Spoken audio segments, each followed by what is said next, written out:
Next topic हमारे पास है रेजिस्टेंस। अगर आपके पास नॉन एक्विलिब्रियम कंडीशन, हमने देखा था कि अगर आपके पास इलेक्ट्रोस्टैटिक एक्विलिब्रियम एस्टेब्लिश्ड है, चैप्टर नंबर 25 और 24 में हमने देखा था कि उसमें इलेक्ट्रिक फील्ड जीरो होती है, ठीक है। लेकिन अब हमने देखा है कि आपके पास जो ड्राइव कर रही है चार्जेस को, असल में है ही इलेक्ट्रिक फील्ड, वो कंडक्टर ही है। कंडक्टर में इलेक्ट्रिक फील्ड कहाँ से आ गई? तो इस चीज़ का ध्यान रखना है कि ये जो कंडीशंस है नॉन एक्विलिब्रियम कंडीशंस है। आपके पास पोटेंशियल का जो कंडक्टर है उसके डिफरेंट पॉइंट्स पे पोटेंशियल डिफरेंट है, तो इस केस में उसमें इलेक्ट्रिक फील्ड होगी। तो इनसाइड इलेक्ट्रिक फील्ड आपके पास अगर नॉन एक्विलिब्रियम कंडीशन है तो electric field inside the conductor zero नहीं होगी। तो एक क्वांटिटी हम यहाँ पे एक और डिफाइन करते हैं जिसे कहते हैं करंट डेंसिटी। करंट डेंसिटी है जो करंट डिवाइड बाय एरिया, तो इसे हम कहते हैं करंट डेंसिटी। तो पीछे आप जो एक्सप्रेशन यूज करते आए हो आई का, वो यूज करो और आप उसको डिवाइड कर दो ए से, तो आपके पास ये एक्सप्रेशन आ जाएगा current density in terms of drift velocity.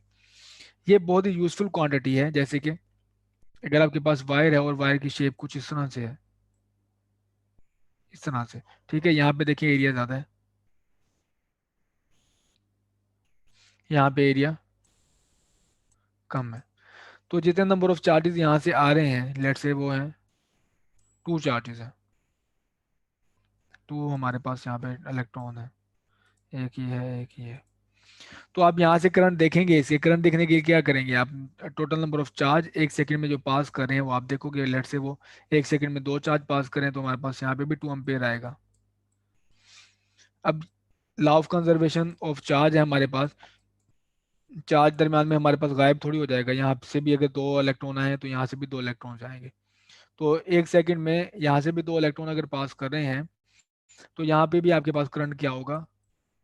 2 ampere होगा, ठीक है। तो ये देखा आपके पास जो वाई वाई की डिफॉर्मेशन है, आपको जो करंट है वो इस चीज को क्वांटिफाई नहीं कर रहा। वायर जब मर्जी है आपके पास वो करंट जो सेम आ रहा है। तो इस चीज को क्वांटिफाई करने के लिए हमारे पास एक क्वांटिटी होती है जिसे कहते हैं करंट डेंसिटी। देखें अब करंट डेंसिटी आपको बता दें कि असल में यहाँ पे क्या है और यहाँ पे इसमें और इस लोकेशन पे जो वैल्यू है उसमें फर्क क्या है। जैसे कि आपने क्या करना है, यहाँ पे आया था करंट, करंट 2 एम्पेयर आया था, ठीक है। तो 2 एम्पेयर को इसके एरिया से डिवाइड करना है आपने, इस एरिया से, इस एरिया से डिवाइड करना है, तो ये ज़्यादा है।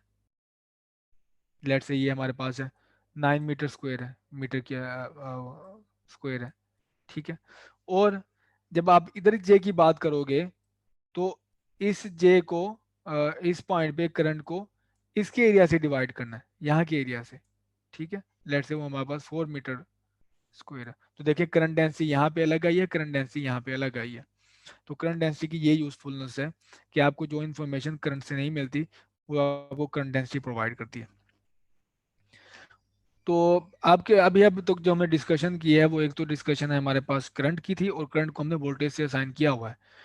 लेकिन जो ज़्यादा फंडामेंटल क्वांटिटीज़ हैं जिस चीज टर्म में बात की जा सकती है वो हमारे पास है करंट डेंसिटी और दूसरा हमारे पास है इलेक्ट्रिक फील्ड, ठीक है। Current density and electric field. तो जैसे आप एक कंडक्टर को, पीस ऑफ कंडक्टर को, जैसे कि मैं ये यहाँ बनाता हूँ, तो हमारे पास ये पीस ऑफ कंडक्टर है, इसको अटैच करते हैं एक बैटरी से, ठीक है। इसमें पोटेंशियल डिफरेंस आप अप्लाई करते हो, ये पोटेंशियल डिफरेंस आ गया। तो इमीडिएटली उसमें क्वांटिटीज आ जाएंगी। वो क्या है हमारे पास? एक इलेक्ट्रिक फील्ड, ठीक है। तो उसमें इलेक्ट्रिक फील्ड फौरन एस्टेब्लिश हो जाएगी, ये इलेक्ट्रिक फील्ड आ गई। और जे भी एस्टेब्लिश हो जाएगी क्योंकि करंट आ गया। जब करंट आ गया आपके पास करंट डेंसिटी भी आ जाएगी। तो जैसे ही आपने एक पीस ऑफ कंडक्टर को पोटेंशियल डिफरेंस अप्लाई किया है तो उसमें दो चीज़ें हमारे पास स्टैब्लिश हो गई, एक इलेक्ट्रिक फील्ड है और दूसरी हमारे पास है करंट डेंसिटी, ठीक। तो ये रही करंट डेंसिटी। तो इन दोनों के दिमाग में हमारे पास रिलेशन होता है जो कंडक्टिविटी हमें अलाउ करती है।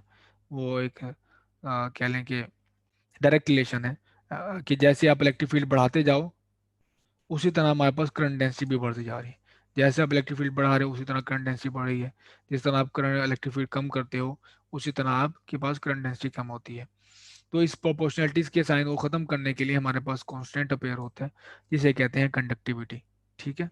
तो ये हमारे पास है J is equal to sigma E, इसे कहते हैं कंडक्टिविटी, ठीक। तो अगर आपके पास इन दोनों की रेशो, जे चार्ज डेंसिटी की और इलेक्ट्रिक फील्ड की कांस्टेंट हो सिग्मा, ठीक है, तो हम कहते हैं कि ये मटेरियल ओहमिक है। कि जैसे आप इलेक्ट्रिक फील्ड बढ़ाएं उसी तरह आपके पास चार्ज डेंसिटी बढ़े, तो इसको कहा जाता है कि ये हमारे पास ओमिक कंडक्टर है। अगर ऐसा नहीं है कि हमारे पास इलेक्ट्रिक फील्ड जिस प्रोपोर्शन से आप बढ़ा रहे हैं उसी प्रोपोर्शन से अगर आपके पास चार्ज डेंसिटी नहीं बढ़ती, तो इसका मतलब है इसकी रेशियो कांस्टेंट नहीं है, तो ये फिर मटेरियल आपके पास ओमिक नहीं होगा। आपने एक दूसरी पोटेंशियल और करंट की टर्म में ओमिक तो देखा हुआ है, लेकिन ज़्यादा फंडामेंटल हमारे पास ओमिक कंडक्टर की डेफिनेशन ये है कि current density is directly proportional to the electric field. Conventional equation जो आप देखते आए हो, B is equal to I R वाली, वो ड्राइव कर लेते हैं। तो लेट से हमारे पास एक पीस ऑफ कंडक्टर है और इसकी लेंथ है स्मॉल एल, और इसको हमने अटैच किया हुआ है पोटेंशियल बैटरी से, तो उसने एस्टैब्लिश कर दिया हमारे पास पोटेंशियल डिफरेंस। तो इस पॉइंट का पोटेंशियल लेट से वी बी है और इस पॉइंट का पोटेंशियल हमारे पास वी ए।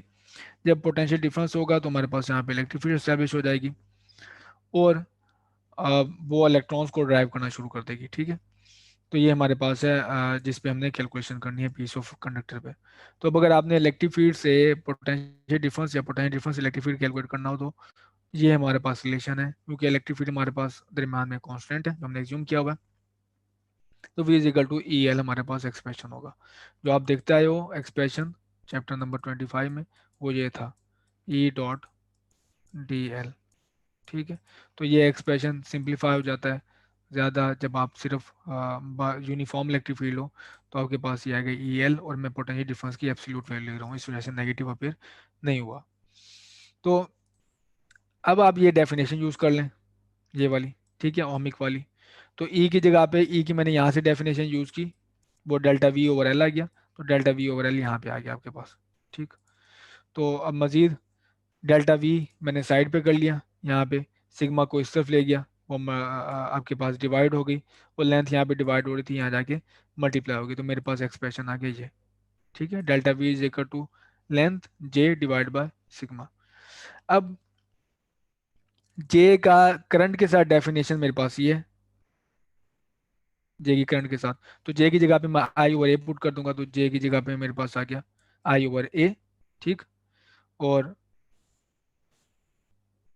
इस क्वांटिटी को, जो ये मेरे पास क्वांटिटी है जिसे मैं बॉक्स कर रहा हूँ यहाँ पे, ये इसको मैंने आर कह दिया। ठीक है, तो ये मेरे पास है लेंथ ओवर सिग्मा ए। तो ए हमारे पास सिग्मा क्या, बेसिकली कंडक्टिविटी है, ए क्रॉस सेक्शन एरिया है इस कंडक्टर का, और ये मेरे पास है लेंथ। तो मेरे पास एक्सप्रेशन आ गया delta V is equal to I R. ठीक है, तो आई आर आपके पास कब आपने अचीव किया ये एक्सप्रेशन, तब जब आपने ये फंडामेंटल ये डेफिनेशन अप्लाई की है। तो फंडामेंटल ये डेफिनेशन है J is equal to sigma E, और ये तब आपके पास है जब आपके पास ये ओहमिक है और ये कांस्टेंट है, सिग्मा सिग्मा कांस्टेंट है। अगर आपके पास अगर वेरी कर रही है तो आपके पास ये ओहमिक नहीं है। तो इसको अगर आप प्लॉट कर लें इस तरह से, आई को रख लें एक्स पे और वी को रख लें आप, वी को आप रख लें आई को रख लें आप वाई पे और वी को रख लें आप एक्स पे। ठीक है, तो इसकी स्लोप बनेगी Y is equal to M X equation से, Y is equal to M X equation से, एम की वैल्यू है 1/r जो स्लोप है, तो ये आपको स्ट्रेट लाइन मिलेगी। ठीक, तो ये straight line basically ohmic law है। ठीक है, कि पोटेंशियल डिफरेंस और आपके पास जो करंट में की जो वो है वो स्लोप कांस्टेंट है, मतलब रेजिस्टेंस आपके पास यहाँ पे कांस्टेंट है। तो ये बेसिक डेफिनेशन है ओमिक लॉ की।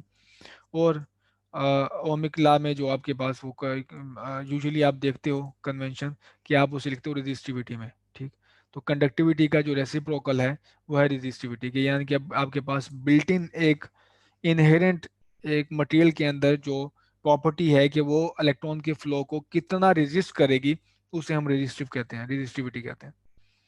तो ये रहा हमारे पास resistivity. Resistivity is basically reciprocal of conductivity. तो कंडक्टिविटी की भी अगर आप इसी तरह डेफिनेशन करें कि आपके पास मटेरियल की इनहेरेंट प्रॉपर्टी कि जो वो चार्ज के फ्लो को वो एड देती है या उसको हेल्प आउट करते हैं कि फ्लो हो, वो आपके पास है कंडक्टिविटी, और जो इसकी मुजाहमत करती है फ्लो को उसको हम कहते हैं रेजिस्टिविटी। तो यहाँ इस डेफिनेशन को अप्लाई करने के बाद जो आपके पास आर आएगा, वो आर आपके पास ये बन जाएगा resistance, resistance of wire is equal to rho length over A. तो दो चीजों में अब यहाँ पे एक ऑब्वियस क्वेश्चन अपेयर होता है, और वो क्वेश्चन हमारे पास ये है कि आर क्या है, ठीक है, और रो क्या है। तो ये याद रखना है कि हमारे पास आर जो है वो प्रॉपर्टी ऑफ ऑब्जेक्ट है, जबकि रो हमारे पास है प्रॉपर्टी ऑफ मटेरियल है। लेट से आपके पास एक कॉपर वायर है, ठीक है, और ये वायर है। अब ये ऑब्जेक्ट है, इसकी ये जो प्रॉपर्टी है इसकी ऑब्जेक्ट की, वो ये है कि इसका एरिया कितना है, इसकी लेंथ कितनी है, ठीक है, और उसकी वो मटेरियल पे डिपेंड करेगा। अब आप इसको ऑब्जेक्ट को चेंज कर देते हो, शेप चेंज कर दो इसकी, या इसको आप दो हिस्सों में डिवाइड कर दो, तो रेजिस्टेंस चेंज हो जाएगी, क्योंकि ऑब्जेक्ट की लेंथ पहले जो थी आपने उसको कम कर दिया, तो वो प्रॉपर्टी ऑफ ऑब्जेक्ट थी, आपने वो जब चेंज की तो उसकी रेजिस्टेंस चेंज हो जाएगी। लेकिन रो चेंज नहीं होगा, क्योंकि रो डिपेंड करता है मटेरियल पे। पहले अगर ये कॉपर था तो डिवाइड करने के बाद भी कॉपर रहा है, तो जो ये मटेरियल डिपेंडेंस प्रॉपर्टी होगी वो चेंज नहीं होगी हमारे पास, और वो उसी पे आपके पास रो डिपेंडेंट है जो हमारे पास है रेजिस्टिविटी। तो इसी तरह अगर आप इसे क्रॉस सेक्शन हाफ कर दो तो ऑब्जेक्ट की प्रॉपर्टी चेंज हो गई, तो आपके पास आर चेंज होगा लेकिन रो चेंज नहीं होगी। इसके बरक्स अगर आप एक और इसका मतलब देखना चाहोगे कि आपके पास इक्वल लेंथ की और इक्वल क्रॉस सेक्शन की दो वायर हैं, ये दो वायर हैं आपके पास, जिसका क्रॉस सेक्शन भी एक है, वायर भी आपके पास लेंथ भी सेम है, जिसका क्रॉस सेक्शन ए है, इसका क्रॉस सेक्शन भी ए है, इसकी लेंथ और इसकी लेंथ ये है। तो अब आप देखो इसकी रेजिस्टेंस दोनों की चेंज होगी, क्यों चेंज होगी? ए और लेंथ तो दोनों सेम है, लेकिन हमारे पास आर रो पे भी डिपेंडेंट है। तो मटेरियल, अगर ये मटेरियल हमारे पास कॉपर है और ये हमारे पास सिल्वर है, ठीक है, तो रो चेंज है तो आपके पास रेजिस्टेंस भी चेंज है। वो तो क्या रो चेंज होगा आपके पास, बेसिकली रो भी चेंज होगा, क्योंकि प्रॉपर्टी ऑफ मटेरियल है, जब आपने मटेरियल चेंज किया तो आपके पास रो चेंज हो गया। तो ये दो फर्क हैं कि आर जो हमारे पास है प्रॉपर्टी ऑफ ऑब्जेक्ट है, और रो हमारे पास प्रॉपर्टी ऑफ मटेरियल है।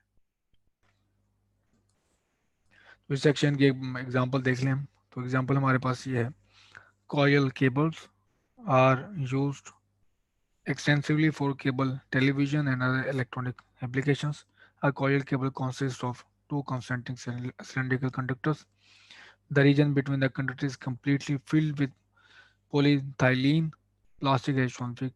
Current leakage through the plastic in the radial direction is unwanted. ठीक है, तो हमारे पास जो लीकेज करंट है वो रेडियल डायरेक्शन में, ये तो है ना, ये करंट हमारे पास ये वायर के अंदर यूं फ्लो हो रहा है, लेकिन हमारे पास जो रेडियल करंट है वो भी है, ये अनवाइंडेड करंट है रेडियल डायरेक्शन में, इस तरह। तो हमारा मकसद बेसिकली इस प्रॉब्लम में ही इसी रेडियल करंट को फाइंड करना है।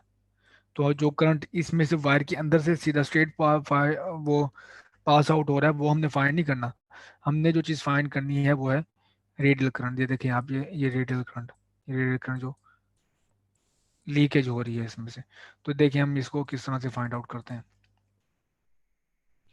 तो रेजिस्टेंस है, आपको पता है कि वायर की रो, अगर आपके पास लेंथ और एरिया हमारे पास क्रॉस सेक्शन ये हो, तो ये हमारे पास है रेजिस्टेंस। जैसे कि आपके पास चार्ज अगर इस डायरेक्शन में फ्लो कर रहे हैं आपने, तो एरिया ये कंसीडर होगा, ठीक है, और ये जो आपके पास वायर का क्रॉस सेक्शन ये है जिस लेंथ से ये पास कर रहे हैं, तो आपके पास लेंथ ये कंसीडर होगी और रो इसकी मटेरियल है। तो अगर आप इसका डिफरेंशियल ले लें डी आर का, तो इस केस में आप देखें कि हमारे पास जो रेडियस वो है, डायरेक्शन है करंट की वो रेडियल है, तो ये मेरे पास है डायरेक्शन करंट की यूं, यूं, ठीक है। तो ये सिलेंडर की ये रेडियल डायरेक्शन में करंट ये फ्लो कर रहा है। तो जब ये हमारे पास केस है तो मैं किसी भी पॉइंट पे देखना चाहता हूँ कि मैं थोड़ा सा अगर रेडियल डायरेक्शन में मूव होता हूँ, इस रेडियल डायरेक्शन में अगर मैं मूव होता हूँ तो कितनी रेजिस्टेंस होती है। तो मैं ये रेडियल डायरेक्शन में स्मॉल डी आर में मूव हुआ, स्मॉल डी आर है, तो कितनी रेजिस्टेंस होगी वो इतनी होगी, ठीक है। तो स्मॉल डी आर में मूव हुआ, कितनी रेजिस्टेंस होगी, वो ये है। तो मेरे पास ये डिफरेंशियल आ गया इसका। अब जो डेफिनेशन है उसकी एरिया की, एरिया हमारे पास इस केस में क्या है, वो है सिलेंडर का जो सर्कल ये है, सिलेंडर का जो सरफेस है, मैं अगर शो कर सकूं, ये देखें ये सिलेंड्रिकल सरफेस है, क्योंकि लीकेज हो रही है इस डायरेक्शन में, तो आपके पास जो एरिया आएगा ये आएगा सिलेंड्रिकल, ये सिलेंड्रिकल एरिया आएगा। तो इस सिलेंड्रिकल एरिया का जो सिलेंड्रिकल पोर्शन का जो एरिया है हमारे पास वो है 2 पाई एल आर है, ठीक है, ये हमारे पास एरिया 2 पाई एल आर, ये हमारे पास एरिया की वैल्यू आ गई। तो अगर आप सारे हर लेवल पे हर आर पे अगर आप रेजिस्टेंस को ऐड अप करते हैं, सो जैसे मैंने आपको बताया कि हमें ये बता रहा है डी आर कि मेरे पास अगर ये है और जो रेडियस है जो फ्लो है हमारे पास वो रेडियल डायरेक्शन में है, तो अगर मैं थोड़ा सा आर की डायरेक्शन में होता हूँ डी आर, तो रेडियस आपके पास रेडियस क्या रेजिस्टेंस क्या होगी, आर बढ़ाते हैं तो आपके पास रेजिस्टेंस अलग होगी, इसी तरह आर और बढ़ाते हैं तो रेजिस्टेंस अलग होगी। तो हर पॉइंट पे आपने क्या करना है, इसकी कैलकुलेट करनी है रेजिस्टेंस हर पॉइंट से। तो हम इसको सम अप करेंगे सबको, ठीक है, तो इसको करेंगे हम इंटीग्रेट, तो हम वही करना शुरू करने जा रहे हैं। तो टोटल रेजिस्टेंस हमने कैलकुलेट करनी है, तो डी आर को हम इंटीग्रेट करेंगे ए से लेके बी तक, क्योंकि हमारे पास जो जो एरिया है जो कॉजल वायर है उसके लिए जो लोएस्ट हमारे पास जिसमें फ्लो हो रहा है वो ये है, ठीक है। तो इसकी जो इन इंटरनल रेडियस है वो ए है, और एक्सटर्नल जो हमारे पास है वो रेडियस वो बी है। तो ए से लेके बी तक हम इंटीग्रेट करेंगे, यानी कि सारी जो रेजिस्टेंस है उनको सम अप करेंगे। तो ये सम अप किया तो रेजिस्टेंस में जो एक्सप्रेशन था वेरिएबल है 1/r है, तो 1/r की हमने इंटीग्रेशन लेनी है, वो होती है log r। तो log r में अपर और लोअर लिमिट पुट करें तो आपके पास ये एक्सप्रेशन आ जाएगा। तो ये हमारे पास है रेजिस्टेंस। अब आप आ जाए प्रॉब्लम्स की तरफ में। तो प्रॉब्लम है पहली मेरे पास, क्या light bulb has a resistance of 240 ohm when operating with a potential difference of 120 volt across it, what is the current in the light bulb। तो V is equal to I R आप use करोगे सीधा सीधा, और V is equal to I use करते आप देखोगे कि आपके पास एक्सप्रेशन है करंट का ये। दूसरी प्रॉब्लम है मेरे पास करंट डेंसिटी। करंट डेंसिटी की मैंने करंट डेंसिटी हमारे पास यहाँ से आपको पता चलता है हमें अम्पेयर पर मीटर स्क्वायर, वो हमारे पास है J exist in the atmosphere at a location where the electric field is 100 volt per metre. तो इलेक्ट्रिक फील्ड है हमारे पास 100 वोल्ट पर मीटर है। Calculate the electric conductivity of the earth atmosphere, ठीक है। तो इलेक्ट्रिक कंडक्टिविटी हमने calculate करनी है, और आपको एक्सप्रेशन याद होगा वो है J is equal to sigma E है, ठीक है। तो यहाँ से आप एक्सट्रैक्ट कर सकते हैं सिग्मा को,